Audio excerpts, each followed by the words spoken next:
Hello दोस्तों, स्वागत है आपका रेस के इस अमेजिंग प्लेटफॉर्म पे। मैं आपके बायोलॉजी का educator Mrityunjay Kumar Mishra. Class 11th के वीडियो में हम आपकी शुरुआत कर रहे हैं और बायोलॉजिकल क्लासिफिकेशन हम पढ़ रहे थे और बायोलॉजिकल क्लासिफिकेशन हम काफ़ी हद तक पढ़ चुके हैं। तो आपने ये जाना था, जिस दिन हमने इस चैप्टर की शुरुआत की थी उसी दिन हमने आपको बताया था कि जो बायोलॉजिकल क्लासिफिकेशन है ये ऑर्गेनिजम्स का क्लासिफिकेशन है। किसका क्लासिफिकेशन है? ऑर्गेनिजम्स का, जीवों का वर्गीकरण है। तो आप ये जान रहे हैं कि जब हम ऑर्गेनिजम्स के क्लासिफिकेशन की बात करते हैं और ऑर्गेनिजम्स में हम देखते हैं कि हमारे पास कई टाइप के ऑर्गेनिज्म हैं, तो जो R.H. विटेकर साहब आए, R.H. विटेकर साहब ने इसको 5 किंगडम्स में डिवाइड कर दिया और वो 5 किंगडम्स थे।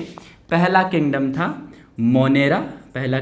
मोनेरा, दूसरा किंगडम था प्रोटिस्टा, तीसरा किंगडम था फंजाई, चौथा किंगडम था प्लांटी और लास्ट किंगडम था एनिमेलिया। बिल्कुल सही बात हम बोल रहे हैं। तो आपने ये जाना था कि हमने इन 5 किंगडम्स में से 3 किंगडम हम पढ़ चुके हैं, मोनेरा, प्रोटिस्टा, फंजाई। अब हम पढ़ने वाले हैं प्लांटी और एनिमेलिया। तो आपको मैं बता दूं दोस्तों, इसके बाद जो हम चैप्टर स्टार्ट करेंगे जिसका नाम है प्लांट किंगडम, उसमें हम इस प्लांटी के बारे में बहुत एक डीप स्टडी करेंगे कि प्लांट कितने टाइप के होते हैं, कितने क्लासेस में डिवाइडेड है। तो हम उसमें इसकी बात करेंगे, लेकिन आपको यहाँ पे एक बेसिक सा इंट्रोडक्शन मैं इस चैप्टर का दूंगा, इस किंगडम का दूंगा। और ऐसे ही एक चैप्टर हमारे में एनिमल किंगडम भी है। तो होप करता हूँ कि आप पीछे के सारे वीडियोस देखे होंगे और आपको समझ में भी आया होगा। और जो ये तीनों किंगडम्स हैं, इन तीनों किंगडम्स के बारे में आपने पढ़ा होगा और अपने एनसीईआरटी में भी पढ़ा होगा। ठीक है, तो आप इसको रिवाइज करते रहिए। और आज हम स्टार्ट कर रहे हैं किंगडम प्लांटी। तो आपको मैं बता दूं कि जैसा कि आप जानते हैं कि जो किंगडम प्लांटी होता है इसमें प्लांट्स आते हैं। ठीक है, तो किंगडम प्लांटी का जो है वो कैरेक्टरिस्टिक फीचर क्या है, आइए हम देखने की कोशिश करते हैं। जब हम किंगडम प्लांटी की बात करते हैं, किसकी बात करते हैं? किंगडम प्लांटी की। तो इसको हम कहते हैं पादप जगत या वनस्पति जगत। तो जब हम पादप जगत की बात करेंगे, जिनमें हम केवल वनस्पतियों के बारे में पढ़ते हैं और प्लांट्स के बारे में पढ़ते हैं, तो प्लांट्स का कैरेक्टरिस्टिक फीचर है कि वो ऑटोट्रॉफिक होने चाहिए। ठीक है, और ऑटोट्रॉफिक के साथ साथ उसमें क्लोरोफिल भी प्रेजेंट होना चाहिए। ये बात आपको पता चली होगी कि इसके अंदर क्या क्या होने चाहिए। पहली बात तो ये कि ऑटोट्रॉफिक होने चाहिए और दूसरी बात तो ये कि इसमें क्लोरोफिल प्रेजेंट होना चाहिए। आइए हम देखते हैं कि सर ये ऑटोट्रॉफिक क्या भला है। हम आपको शुरू से बताते आ रहे हैं। ऑटोट्रॉफिक का मतलब होता है श्वापोषी। क्या होता है? श्वापोषी, यानी जो अपना पोषण खुद बना ले। ठीक है, मतलब पोषण का मतलब क्या? Make their own food, make their own food. ठीक है, तो मेक देयर ओन फूड। अब ये तो कई सारे ऑटोट्रॉफिक हमने प्रोटिस्ट भी देखे थे, तो इसमें सर ऑटोट्रॉफिक में क्या अंतर है? देखो दोस्तों, इसमें क्या होता है कि ये जो ऑटोट्रॉफिक होते हैं यानी स्वपोषी होते हैं, इनमें क्या होता है कि क्लोरोफिल प्रेजेंट होता है। क्या प्रेजेंट होता है? क्लोरोफिल प्रेजेंट होता है। अब ये कैरेक्टरिस्टिक फीचर है। ठीक है, तो क्लोरोफिल प्रेजेंट होगा। क्लोरोफिल एक वर्णक है। वर्णक का मतलब होता है पिगमेंट। क्या है? पिगमेंट है। तो ये जो क्लोरोफिल है ये एक तरह का पिगमेंट है जो इसके फोटोसिंथेसिस में हेल्प करता है।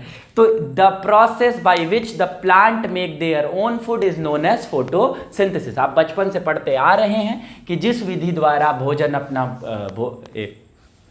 पादप अपना भोजन बनाते हैं, उस प्रक्रिया को हम प्रकाश संश्लेषण कहते हैं।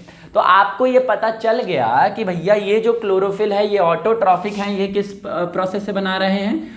फोटोसिंथेसिस से बना रहे हैं। अब फोटोसिंथेसिस आप आगे पढ़ोगे जब हम आपको प्लांट फिजियोलॉजी पढ़ाएंगे। ठीक है, पादप कार्य की पढ़ाएंगे, उसमें हम आपको पढ़ाएंगे कि ये फोटोसिंथेसिस होता क्या है। आप बचपन से पढ़ते आ रहे हैं कि सनलाइट, वाटर और क्लोरोफिल की मदद से भोजन अपना बनाते हैं प्लांट्स, और उसको हम फोटोसिंथेसिस कहते हैं। तो पहली बात हमने प्लांट्स को पहचाना कि ये ऑटोट्रॉफिक हैं, यानी जो अपना खाना खुद बनाते हैं, और इनमें एक कैरेक्टरिस्टिक फीचर है कि इनके अंदर पिगमेंट्स प्रेजेंट होते हैं। क्या प्रेजेंट होते हैं? पिगमेंट्स प्रेजेंट होते हैं। इतनी बात आपको समझ में आई होगी। होप करता हूं कि आप अगर अब प्लांट देखने को मिले तो आप प्लांट बड़े आसानी से पहचान लोगे। आप इसको नोट करो, फिर हम आगे के इसके क्लासिफिकेशन की बात करते हैं। वीडियो पॉज करेंगे और इसको नोट करेंगे।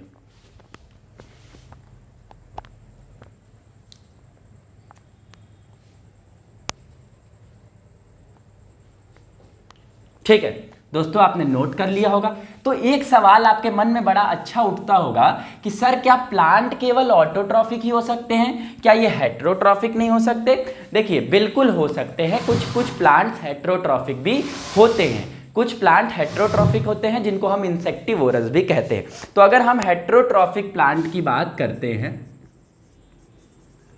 हेटेरोट्रॉफिक, अब हेटेरोट्रॉफिक क्या है, मतलब क्या है? जो अपना भोजन खुद ना बना पाए, जो अपना भोजन खुद ना बना पाए, अपने भोजन के लिए दूसरे के ऊपर डिपेंडेंट हों, that are called heterotrophic.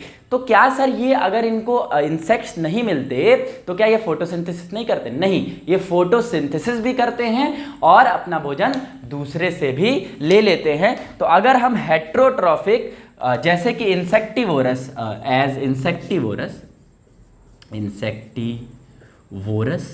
Plants, अगर हम इंसेक्टिवोरस प्लांट्स की बात करते हैं तो इंसेक्टिवोरस प्लांट में हम देखते हैं कि हमारे पास वीनस फ्लाई ट्रैप है। क्या है? Venus fly trap. Venus fly trap जो है, या फिर एक प्लांट है पिचर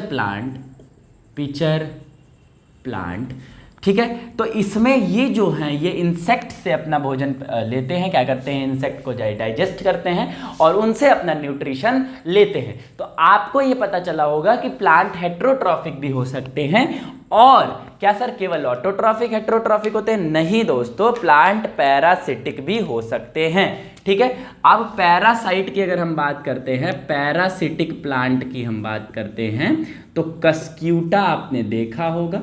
कस्क्यूटा जो है वो पैरासिटिक प्लांट है। और ये बात हो गई आपके सारे प्लांट्स की। ठीक है। Mostly autotrophic, few are heterotrophic, some are parasitic. I have given the example of all. So आप इसके बारे में नोट कर लेंगे, पॉज करेंगे वीडियो और नोट करेंगे, फिर हम आगे की बात करते हैं।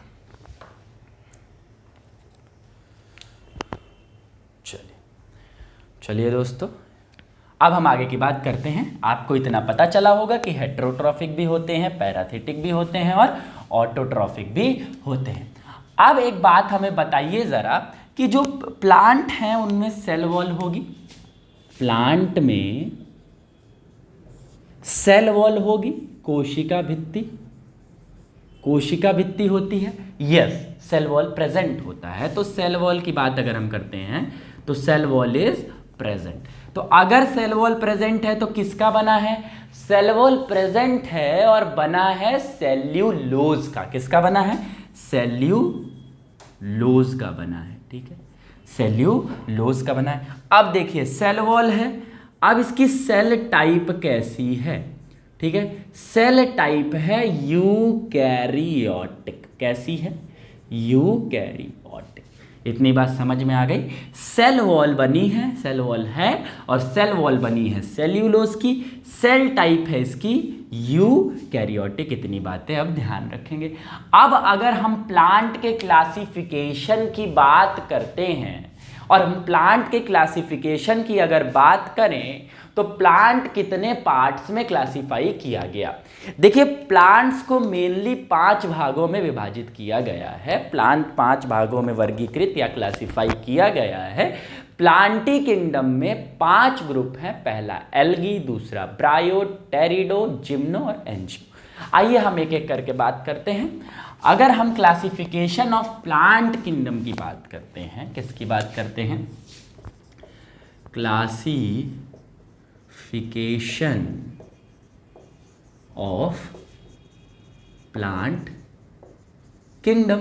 ओके, तो अगर हम क्लासिफिकेशन ऑफ प्लांट किंगडम की बात करते हैं तो क्लासिफिकेशन ऑफ प्लांट किंगडम में हम ये जानते हैं कि क्लासिफिकेशन में हमने इनको 5 भागों में विभाजित किया। पहले थे एल्गी। क्या थे? एल्गी। दूसरे थे ब्रायोफाइट्स। क्या थे? ब्रायोफाइट्स। ठीक है। तीसरे थे टेरिडोफाइट्स, टेरिडोफाइट्स। चौथा जिम्नोस्पर्म, जिम्नोस्पर्म। और लास्ट था एंजियोस्पर्म, एंजियोस्पर्म। ठीक है, इतनी बात आपको समझ में आई। ये प्लांट के क्लासिफिकेशन थे। ठीक है, आपने इन सबको देखा होगा। ठीक है, तो अब आप आते हैं, देखते हैं, आपने फर्न्स देखा होगा, लिवरवर्ट देखे होंगे, मॉसेस देखे होंगे, काई देखी होगी, आम का पेड़ देखा होगा, साइकस देखा होगा, पाइनस देखा होगा।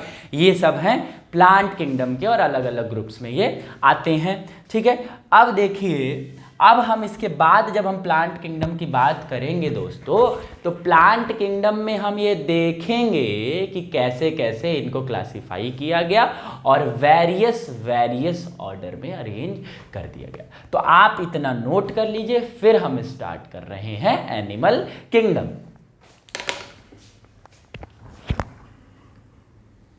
होप करता हूं आप नोट कर लिए होंगे। अब हम आगे की बात करते हैं।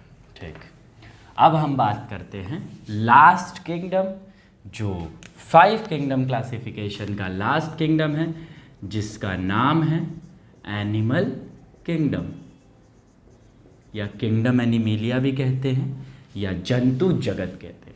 अच्छा, ठीक है, आपने प्लांट किंगडम पढ़ा, आपने बहुत सारे मोनेरा पढ़े, प्रोटिस्टा पढ़ा, फंजाई पढ़ा। तो अब इसमें अंतर क्या है? देखिए, जो एनिमल किंगडम होता है, एनिमल किंगडम का क्या है कि इनके अंदर सेल वॉल नहीं होती। क्या नहीं होता? सेल वॉल प्रेजेंट नहीं होती। तो सबसे बड़ी बात आप यहां लिख सकते हैं कि दे लैक सेल वॉल। क्या लिख सकते हैं? They lack cell wall. पहली बात, इतनी बात समझ में आई। पहली बात ये कि इनके अंदर सेल वॉल नहीं होती, सेल मेम्ब्रेन होती है, जिसको हम प्लाज्मा मेम्ब्रेन भी कहते हैं। ठीक है, और ये जो है ये मल्टी सेल्यूलर होते हैं। दूसरी बात आपने लिखनी क्या है? They are multi cellular. अब देखिए क्या कहे कि कोशिका भित्ति इसमें नहीं होती, कोशिका भित्ति नहीं होती। इनके ये क्या होते हैं? मल्टी सेल्यूलर होते हैं, बहुकोशिकीय होते हैं। इनके अंदर कोशिका की जो है बहुत कोशिकाएं मिलके बनी होती हैं, बहुकोशिकीय होते हैं। ये दो बात आपको समझ में आ गई। अब देखिए, they are heterotrophic, they are heterotrophic, heterotrophic. अब देखिए, आपको अभी मैंने बताया कि हेट्रोट्रॉफिक क्या होता है। तो हेट्रोट्रॉफिक का मतलब ये होता है कि जो अपने भोजन के लिए दूसरे पे डिपेंडेंट हो, means which organisms which are dependent on other organism for their nutrition is known as heterotrophic। आई बात समझ में? मतलब क्या हुआ कि ऐसे ऑर्गेनिजम्स जो दूसरे ऑर्गेनिजम्स पे अपने न्यूट्रिशन के लिए डिपेंडेंट हैं, दे आर कॉल्ड हेट्रोट्रॉफिक। तो they are dependent on which organism? They are dependent on plants. तो they are dependent on plant, they are dependent on plant. इतनी बात आपको समझ में आई होगी। यानी ये जो है ये डिपेंडेंट हैं किस पे? ये डिपेंडेंट हैं प्लांट पे। और प्लांट कैसे हैं? Autotrophic, autotrophic. ठीक है, अब कहेंगे सर कुछ लोग तो मांस भी खाते हैं। ठीक है, मैं मानता हूं कि वो मांस खाते हैं, लेकिन जिसको वो खाते हैं वो भी हेट्रोट्रॉफिक है, और वो भी किस पे डिपेंडेंट है? वो भी डिपेंडेंट है इसी प्लांट पे। आप बकरी खाते होंगे, बकरा खाते होंगे, मुर्गी खाते होंगे, मुर्गा खाते होंगे, और भी सारी चीज़ें खाते होंगे जो जो खाई जाती हैं, लेकिन indirectly they are all are derived from autotrophic organism. इतनी बात समझ में आई आपको? ठीक है, अब क्या होता है, एक और कैरेक्टरिस्टिक सुनिए। इनके अंदर जो डाइजेशन होता है वो एक इंटरनल कैविटी में होता है, और डाइजेशन होने के बाद मतलब उस कैविटी, जिस कैविटी को हम डाइजेस्टिव सिस्टम कहते हैं, आप डाइजेस्टिव सिस्टम पढ़े होंगे, और उस कैविटी में डाइजेशन होने के बाद क्या होता है कि उस कैविटी को हमने क्या कहा, डाइजेस्टिव सिस्टम। अब डाइजेस्टिव सिस्टम में क्या क्या प्रेजेंट होता है, mouth, buccal cavity, लैरिंग्स, फैरिंग्स, food pipe, oesophagus जिसको कहते हैं, फिर स्टमक है, इंटेस्टाइन है, लार्ज, स्मॉल, और फिर एनस है, ठीक है, रेक्टम है। तो ये जो कैविटी है, इसी कैविटी में फूड का डाइजेशन होता है एनिमल किंगडम। इतनी बात समझ में आई।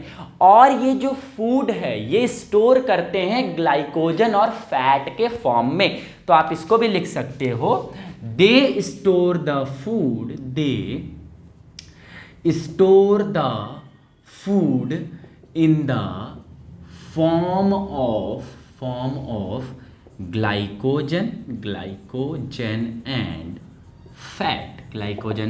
फैट। इतनी बात आपको समझ में आ गई होगी। अब देखिए इनका जो मोड ऑफ न्यूट्रिशन है वो होलोजोइक होता है। होलोजोइक का मतलब क्या होता है, खाने को निगल जाना।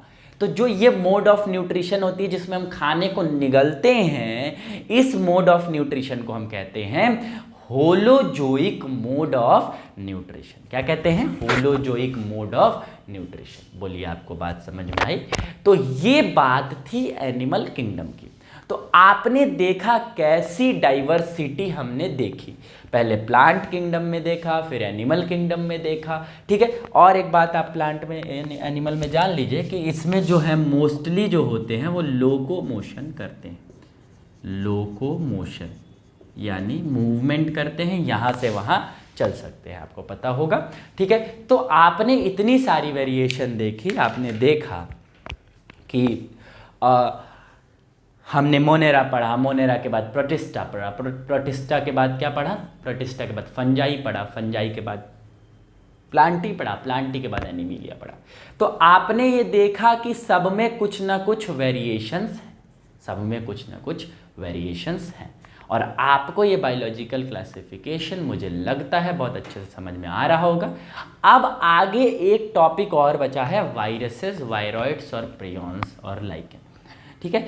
ये टॉपिक हम कवर करेंगे, ठीक है। नेक्स्ट लेक्चर में आपसे मुलाकात होगी और हम वायरस को पढ़ेंगे कि वायरस को किसी किंगडम में क्यों नहीं रखा गया, आखिर वायरस क्यों नहीं किसी किंगडम में एग्जिस्ट कर पाया, और वायरस को हम किंगडम में क्यों नहीं रखे। तो इसकी बात जो है वो हम नेक्स्ट लेक्चर में करेंगे, क्या वायरस नॉन लिविंग है या लिविंग है। तो इस सवाल के जवाब को जानने के लिए आप हमारे साथ जुड़े रहिए इस प्लेटफॉर्म पे, और नेक्स्ट लेक्चर में हम इस सवाल का भी जवाब देंगे और आपसे मिलेंगे नेक्स्ट लेक्चर में। तब तक के लिए बाय बाय, टाटा, नमस्कार, जय।